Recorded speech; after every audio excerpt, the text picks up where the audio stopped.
Next concept आता है discount. Next concept is discount.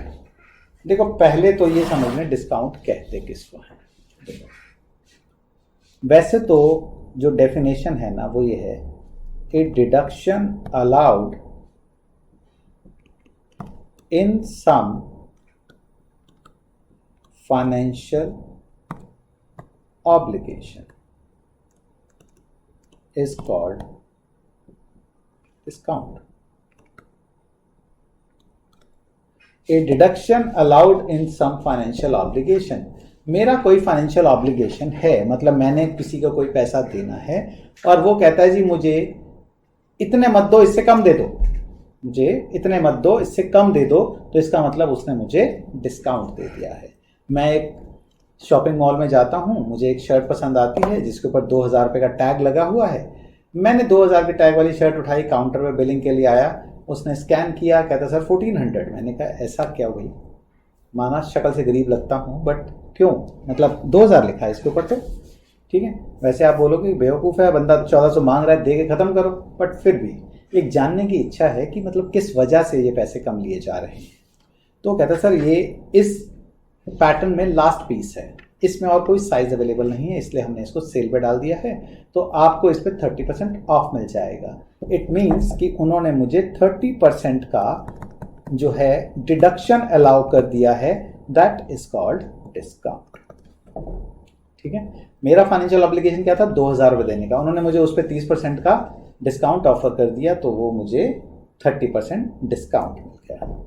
ठीक है, चलिए अब बात करते हैं अपने हमारे जो कोर्स करिकुलम है, जो फाइनेंशियल टर्म्स होती हैं, इनके अंदर डिस्काउंट का मतलब क्या होता है, इनमें डिस्काउंट क्या होता है। चलो पहले ना एक एग्जांपल समझते हैं। वैसे यहां पर डिस्काउंट से हमारा मतलब है interest payable in advance. Interest payable in advance is called discount। अब देखो कैसे, एंड डिस्काउंट को ना हम स्मॉल डी से डिनोट करते हैं। होता क्या है, मान लो मैंने ना अपने किसी फ्रेंड से, मतलब मुझे कुछ पैसे की ज़रूरत है, 9-9,500 रुपये की ज़रूरत है। मैंने बोला यार मुझे एक 10,000 रुपये की ज़रूरत है। अब मैं किसी को ये तो नहीं बोलूँगा 9,320 रुपये चाहिए मुझे, मैंने बोला एक 10,000 रुपये की ज़रूरत है भाई, कहते ठीक है ले ले, कब तक वापस करेगा। मैंने कहा 1 साल बाद। अगर 1-2 दिन के लिए चाहिए तो ऐसे ही ले जा, बट अगर साल के लिए चाहिए तो मैंने तो बैंक में एफडी करवानी थी, तो मैंने कहा ठीक है यार, जो एफडी करवानी थी तो जो बैंक वालों ने देना तो मेरे से ले लियो। कहते बैंक वाले दे रहे थे मुझे 11% का इंटरेस्ट। मैंने कहा ठीक है, एक काम कर 10,000 तो मुझे दे, 1 साल के बाद 1100 रुपये इंटरेस्ट के जोड़ के मैं तुझे 11,100 रुपये दे दूँगा। ठीक है, चलो ये बात हो गई, इंटरेस्ट मैं 11% देने वाला हूँ। अब आते हैं कि मुझे ना सेम डे जो बैंक से कॉल आते हैं, मतलब जो कॉल सेंटर से कॉल आते रहते हैं ना कि सर आपको लोन चाहिए, लोन चाहिए, लोन चाहिए, हमेशा उसको आएंगे जिसको नहीं चाहिए होता, जिसको चाहिए होता है उसको कभी लोन के लिए कॉल नहीं आता। सो मान लो कॉल आया एंड मुझे वो बोलते हैं कि सर आपकी कोई लोन की रिक्वायरमेंट है। तो मैंने कहा हाँ चाहिए तो था मुझे लोन। मैंने कहा 10,000 रुपये का चाहिए। मैंने कहा इंटरेस्ट क्या चार्ज करोगे। कहते सर हम आपसे इंटरेस्ट चार्ज नहीं करेंगे। मैंने कहा मतलब एक फ़ोन कॉल में इतना प्यार कि मतलब आप मुझे बिना इंटरेस्ट के पैसा देने को तैयार हो गए हो। मतलब मैं 10,000 रुपये आपसे लूँगा तो आप मेरे से कितने पैसे वापस लोगे। कहते सर 10,000। ठीक है कि 1 साल बाद 10,000 रुपये आपसे वापस लेंगे। फिर मेरा पूछना तो बनता है ना कि कौन सा नशा करके बैठे हो यहाँ पे कि आप मुझे कॉल कर रहे हो, पैसे बांट रहे हो और आप 10,000 रुपये दोगे और 1 साल के बाद मेरे से 10,000 रुपये वापस ले लोगे। तो मैंने कहा भाई तुम मतलब क्या, तुम्हारा काम कैसे चलता है कि मतलब गुरुद्वारे में जाके खाना खाते हो क्या। कहते हैं कि सर हम ना आपको ये बोला है हम इंटरेस्ट चार्ज नहीं करते, हम 10% का डिस्काउंट चार्ज करते हैं। मैंने कहा डिस्काउंट का मतलब क्या हुआ, होता तो वो भी इंटरेस्ट ही टाइप ही होता है, क्योंकि रेट 11% 10% आसपास मैचिंग थे, तो मुझे लगा 10% इंटरेस्ट ही होगा। तो मैंने कहा मतलब इंटरेस्ट ही ना 10%। कहते नहीं सर डिस्काउंट 10%। तो मैंने कहा मतलब क्या? कहते मतलब आप इंटरेस्ट तो बाद में देते हैं, हम आपसे 1000 रुपया 10,000 का 10% यानी कि 1000 रुपया आपसे लोन के साथ ही वापस ले लेंगे। मतलब हम आपको 10,000 रुपये देंगे, साथ ही साथ आपसे हम 1000 रुपया वापस भी मांग लेंगे। आपको देंगे हम 9,000 और आप हमें वापस करोगे 10,000 रुपये। अगर मैं फाइनेंशियल नॉलेज के मामले में बिल्कुल पैदल हूँ, ठीक है, कुछ नहीं पता मुझे फाइनेंशियल टर्म्स का, ठीक है, क्या इंटरेस्ट रेट होता है क्या नहीं होता है, तो मुझे ये लगेगा कि यार दोस्त को 1100 देने पड़ेंगे, यहाँ 1000 रुपये में काम चल रहा है। दोस्त 11% बोल रहा था, ये 10% मांग रहे हैं। यानी अगर मैं नंबर टू नंबर कंपेयर करूं तो मुझे जो ये फ्रेंड वाला केस है और ये बैंक वाला केस है, तो मेरे लिए बैंक वाला जो है वो प्रेफरेबल है, ठीक है ना। अगर मुझे सिर्फ ये देखना हो तो बैंक वाला मेरे लिए प्रेफरेबल है। बट अगर मैंने फाइनेंशियल थोड़ी बहुत लिटरेसी है मेरे में, तो मैं क्या करूँगा, मुझे ये पता है इंटरेस्ट रेट जो होता है ना, वो होता है interest divided by loan taken multiplied by 100, ठीक है। यानी कि कितना इंटरेस्ट दिया, लोन कितने का आपको मिला था, मतलब इन हैंड कितना पैसा आया था, इंटू 100 कर लो। जैसे अगर मैं अपने फ्रेंड की बात करूं तो उसने मेरे से 1100 इंटरेस्ट लिया, ठीक है, 10,000 रुपये उसने मेरे हाथ में पकड़ाए, हाँ जी, इंटू 100 किया 11%। यानी कि फ्रेंड ने बोला भी 11% और लिए भी 11%। बैंक की बात करते हैं। बैंक ने 1000 रुपया लिया मेरे से, इंटरेस्ट का चार्ज किया 1000 रुपये, मेरे हाथ में कितने पैसे थमाए, 9,000 रुपये, इंटू 100 किया तो 11.11% मेरा क्या आ गया, इंटरेस्ट का रेट आ गया।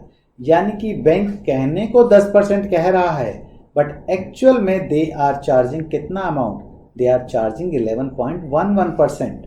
तो मैंने जब ये समझा तो दोबारा जब कॉल आया उनका, तो मैंने कहा तुम इंसानों की लैंग्वेज नहीं जानते क्या, कि पहले तुम सीधा सीधा बोल दो ना कि हम आपसे 11.11% इंटरेस्ट चाहेंगे, क्यों ऐसे घुमा फिरा के बातें करते हो कि 10% डिस्काउंट चार्ज करेंगे, इफेक्टिव तो मेरी जेब से 11.11% जा रहा है।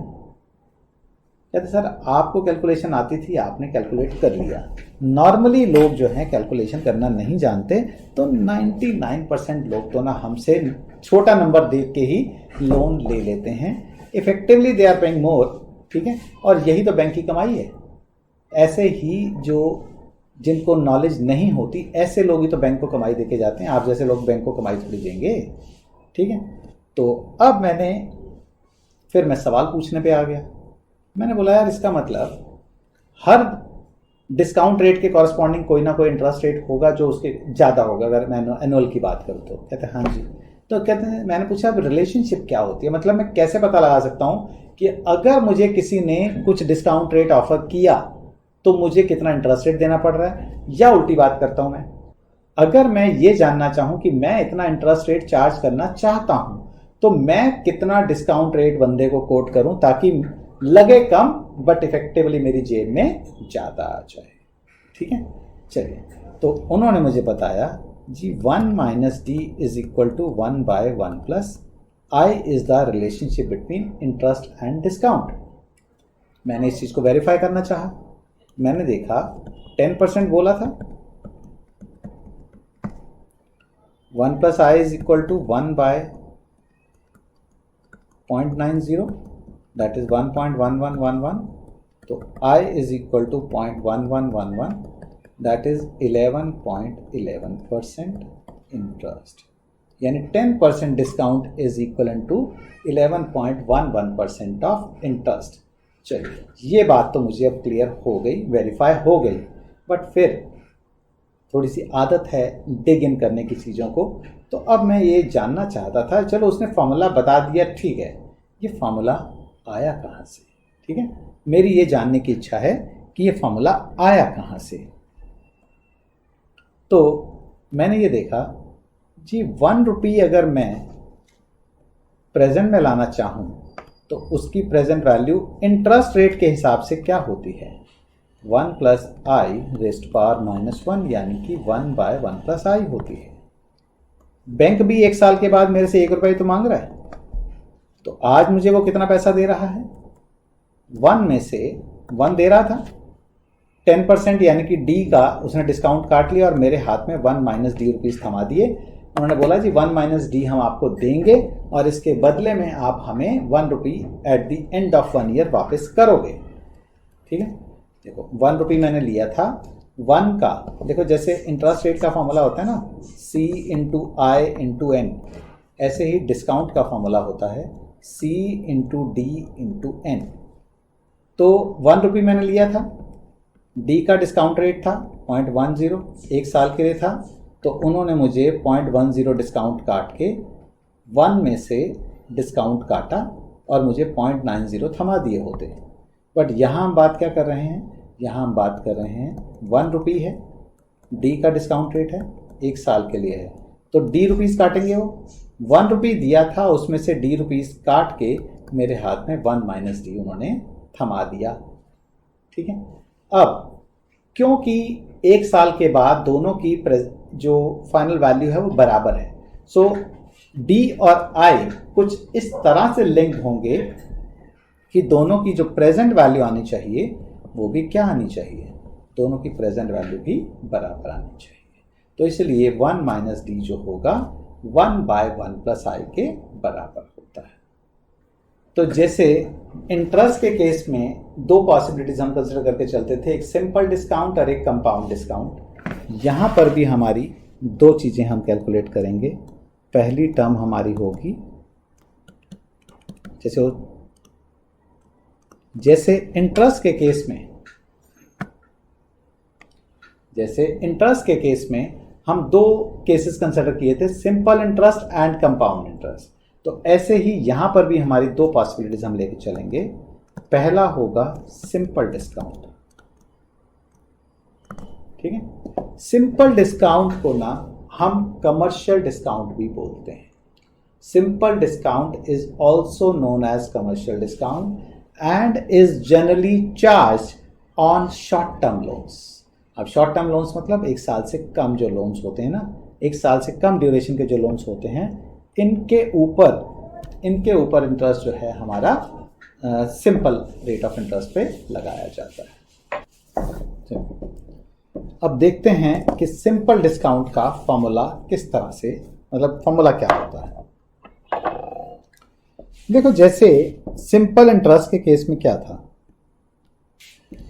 जैसे सिंपल इंटरेस्ट की बात करें तो हमने क्या किया था, 1 रुपी इन्वेस्ट किया, पहले साल हमें 1 प्लस आई मिला, फिर अगले साल आई का और इंटरेस्ट मिला तो ये अमाउंट हमारा 1 प्लस 2 आई हो गया। फिर अगले साल हमें और इंटरेस्ट मिला आई का तो ये 1 प्लस 3 आई हो गया। ऐसे ही चलते चलते n ईयर्स तक हमारा 1 प्लस n आई हो गया था। ठीक है, और अगर C रुपीज़ इन्वेस्ट किए होते तो यहाँ पर हर चीज़ C के साथ मल्टीप्लाई होती तो हमारा result C into 1 plus N I बन गया था। ये बात थी किसकी, सिंपल इंटरेस्ट की। हम बात कर रहे हैं डिस्काउंट की। तो डिस्काउंट के केस में 1 रुपी n ईयर के बाद मिलना है, 1 साल पीछे आए तो 1 माइनस डी, क्योंकि जैसे इंटरेस्ट 1 साल का 1 इंटू आई इंटू 1 होता है, ऐसे ही 1 साल का डिस्काउंट 1 इंटू डी इंटू 1 होता है, यानी डी का डिस्काउंट। 1 साल और पीछे आए तो डी का और डिस्काउंट कट गया तो उन्होंने 1 माइनस 2D दे दिए। अगर 1 साल और पीछे आए तो 1 माइनस 3D हमें मिला, और अगर टाइम 0 पे आते हैं तो n ईयर्स का डिस्काउंट कटेगा तो 1 माइनस ND हो जाएगा। तो अगर हम कहें कि n ईयर के बाद C रुपीज़ किसी को मिलने हैं, n ईयर के बाद C रुपीज़ मिलने हैं, तो इसकी present value C into 1 minus ND होगी। ठीक है, यानी कि अगर n ईयर के बाद किसी को C रुपीज़ मिलने हैं और हम उसकी प्रेजेंट वैल्यू कैलकुलेट करना चाहते हैं at a simple discount rate of D per annum, तो उसकी present value C into 1 minus N D होगी, C into 1 minus N D होगी। ठीक है, इसको एक एग्जाम्पल से समझ लेते हैं। एक company is to receive a payment of 8 lakh from a customer, it transfers its entitlement to a discount house. देखो डिस्काउंट हाउस क्या होते हैं?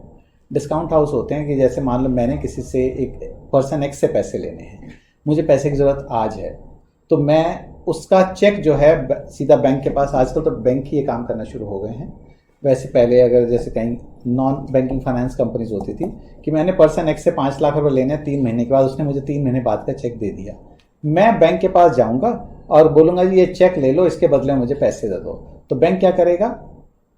उसने क्या किया, मैंने अपनी एंटाइटलमेंट को बैंक पे शिफ्ट कर दिया, बैंक अब डायरेक्टली उससे पैसे ले लेगा और मुझे आज की डेट में अपना डिस्काउंट काट के मुझे पैसे दे देगा। बैंक ने डिस्काउंट कितना चार्ज करना है? Commercial discount of 7%।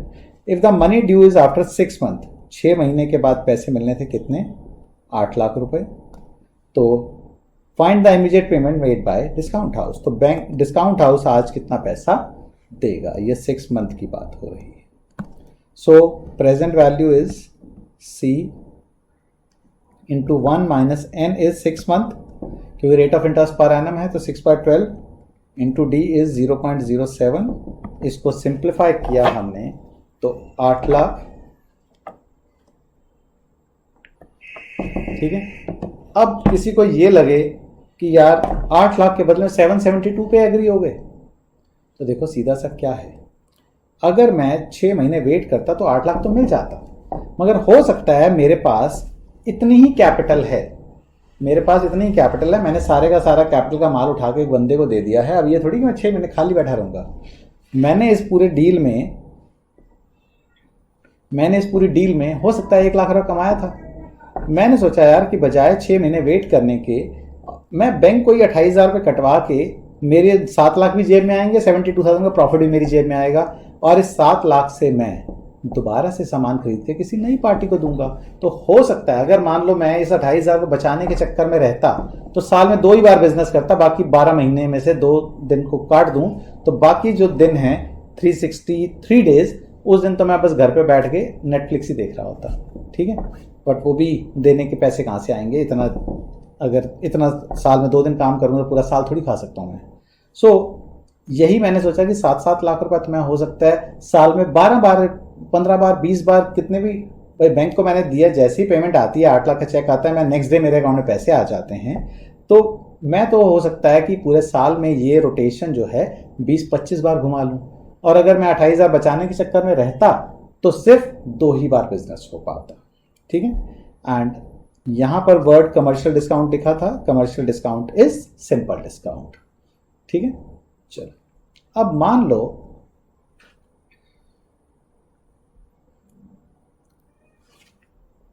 हमें बात करनी है कंपाउंड डिस्काउंट की। ये तो होगा सिंपल डिस्काउंट का केस। अगर हम बात करते कंपाउंड डिस्काउंट की, तो कंपाउंड डिस्काउंट में भी वैसे ही चलते हैं, C इंटू 1 माइनस डी। 1 साल पीछे आए, 1 साल और पीछे आए तो C इंटू 1 माइनस डी का स्क्वायर हो गया। 1 साल और पीछे आए तो जैसे 1 plus I power 1, 1 plus I power 2, 1 plus I power 3 हो रहा था, ऐसे ही 1 माइनस डी का स्क्वायर, 1 माइनस डी की पावर 3, और 0 टाइम पे आते ही C into 1 minus D power n हो जाएगा। ठीक है, so present value is C into 1 minus D to the power n हो जाएगा। अगर मैं चाहूं तो इसको उस चीज से भी रिलेट कर सकता हूं। आपको याद होगा 1/1 प्लस आई को मैंने बोला था 1 माइनस डी के बराबर होता है।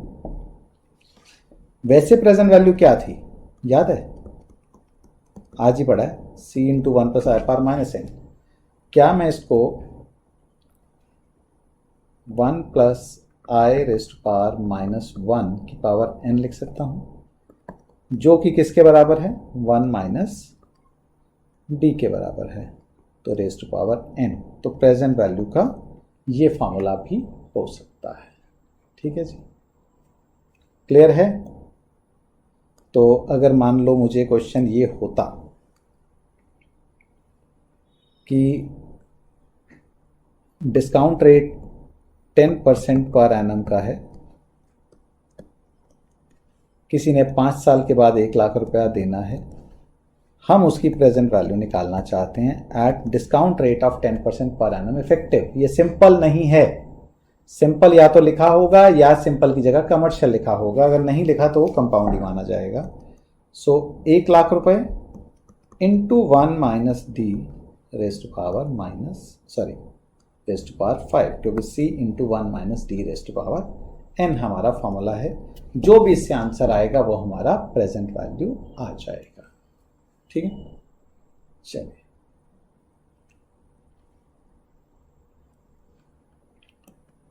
जैसे जब हमने इंटरेस्ट रेट पढ़ा था, सिंपल इंटरेस्ट पढ़ा, फिर हमने कंपाउंड इंटरेस्ट पढ़ा और उसके बाद हमने एक्यूमुलेशन फैक्टर पढ़ा, याद है? तो ऐसे ही इसमें सिंपल डिस्काउंट पढ़ा, कंपाउंड डिस्काउंट पढ़ा, तो साथ ही हम ये भी पढ़ लेते हैं डिस्काउंट फैक्टर, साथ ही हम ये भी देख लेते हैं डिस्काउंट फैक्टर। ठीक है, अब डिस्काउंट फैक्टर क्या होता है?